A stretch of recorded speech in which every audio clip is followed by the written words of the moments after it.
we all are ready to read the tale of Jemima Puddle-duck by Beatrix Potter. She's illustrated it so beautifully.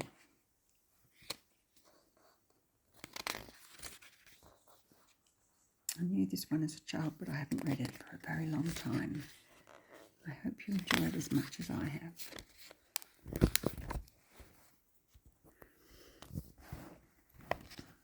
What a funny sight it is to see a brood of ducklings with a hen. Listen to the story of Jemima Puddle-duck, who was annoyed because the farmer's wife would not let her hatch her own eggs.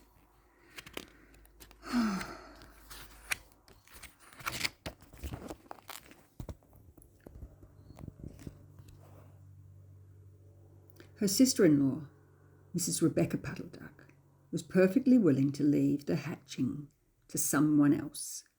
I have no patience to sit on a nest for 28 days. And no more have you, Jemima.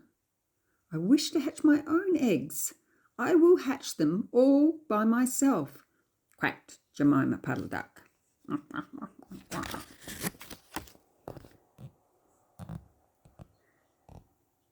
She tried to hide her eggs, but they were always found and carried off.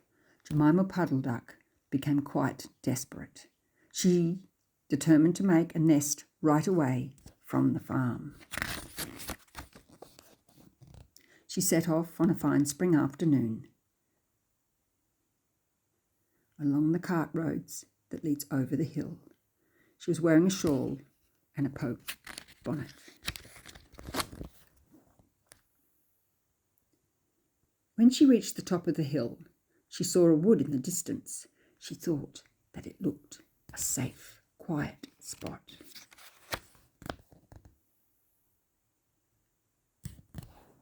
Jemima Puddle-duck was not much in the habit of flying. She ran downhill a few yards, flapping her shawl, and then she jumped off into the air. She flew beautifully when she got a good start. She skimmed along over the treetops until she saw an open place in the middle of the wood where the trees and the brushwood had been cleared. Jemima alighted rather heavily and began to waddle about in search of a convenient dry nesting place. She rather fancied a tree stump amongst some tall foxgloves.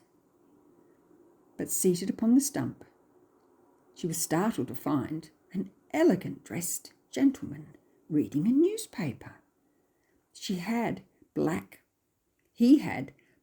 prick ears and sandy-coloured whiskers. "Quack," said Jemima Puddle-duck, with her head and her bonnet on one side. "Quack."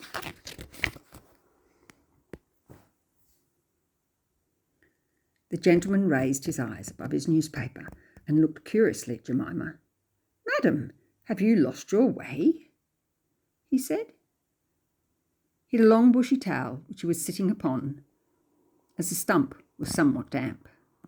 Jemima thought him mighty civil and handsome. She explained that she had not lost her way, but she was trying to find a convenient, dry nesting place.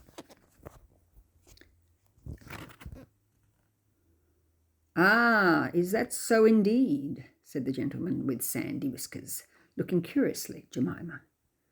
He folded up the newspaper and put it in his coat tail pocket. Jemima complained of a superfluous hen.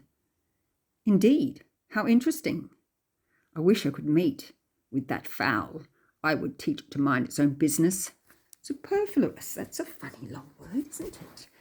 It means she's not needed. Jemima wanted to hatch her own eggs. "But as to a nest, there's no difficulty. I have a sack full of feathers in my woodshed. No, my dear madam, you will be in nobody's way. You may sit there as long as you like," said the bushy, long-tailed gentleman. He led the way to a very retired, dismal-looking house among the foxgloves. It was built of faggots and turf, and there were 2 broken pails, one on top of another, by way of a chimney.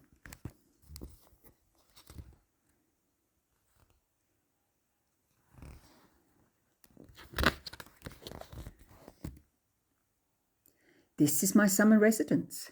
You would not find my winter house, so convenient," said the hospitable gentleman. There was a tumble-down shed at the back of the house, made of old soap boxes. The gentleman opened the door and showed Jemima in.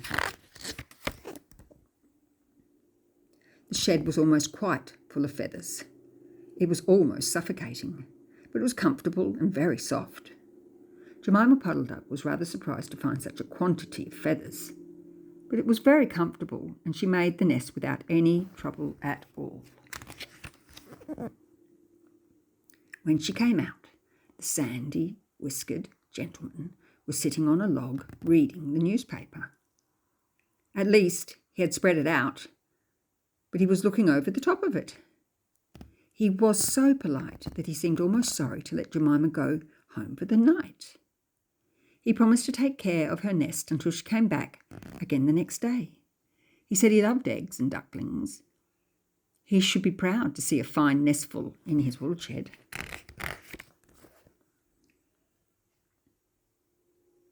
Jemima Puddle-duck came every afternoon. She laid 9 eggs in the nest.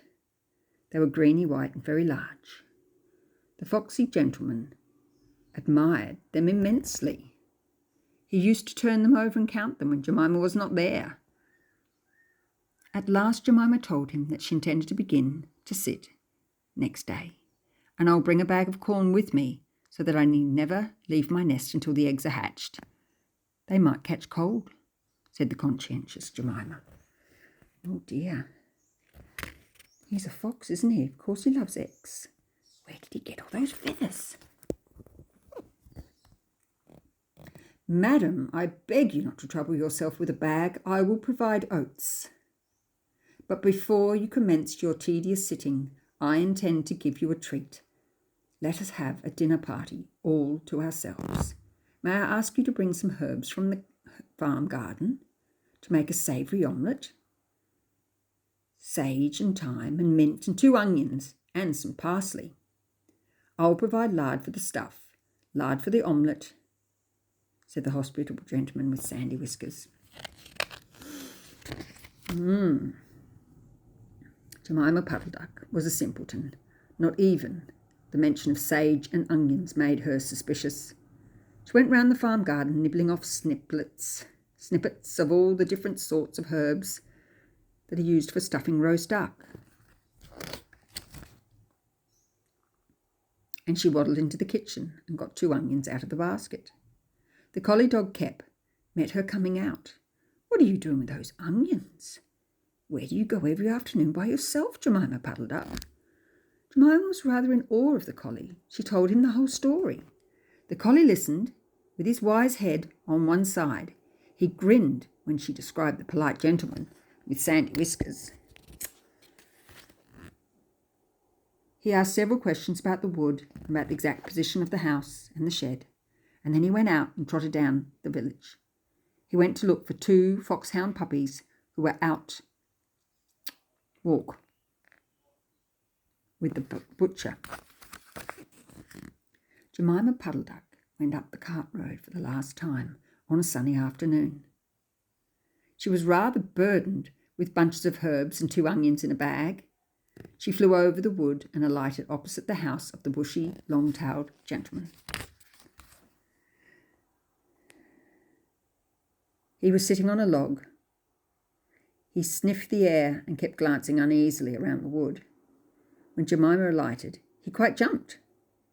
"Come into the house as soon as you have looked at your eggs. Give me the herbs for the omelette. Be sharp." He was rather abrupt, and Jemima Puddle-duck had never heard him speak like that. She felt surprised and uncomfortable.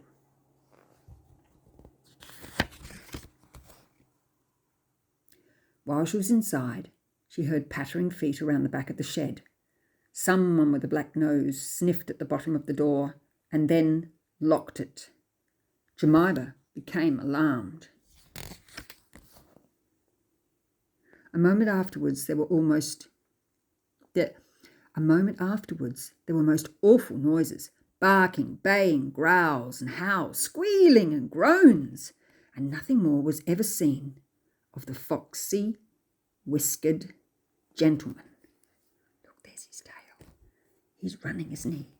Running away from those dogs. Well, dogs are quite clever.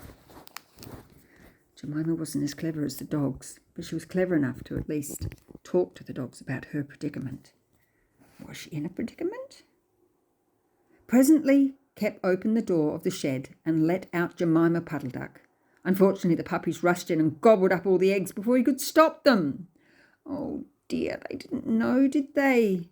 He had quite a bite in his ear, and both puppies were limping. That fox gave him quite a fight. Jemima Puddle-duck was escorted home in tears on account of those eggs. Oh dear.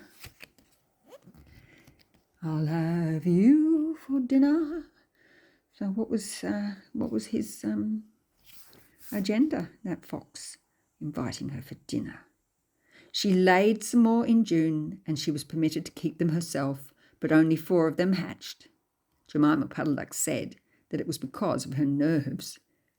But she'd always had a bad sitter. But she had always been a bad sitter. Still 4 of her own little ducks. Oh, to nurture and grow. Well, there you go. The dog must have put in a good word with the farmer. And that was the tale of Jemima Puddle-duck. Very trusting, wasn't she?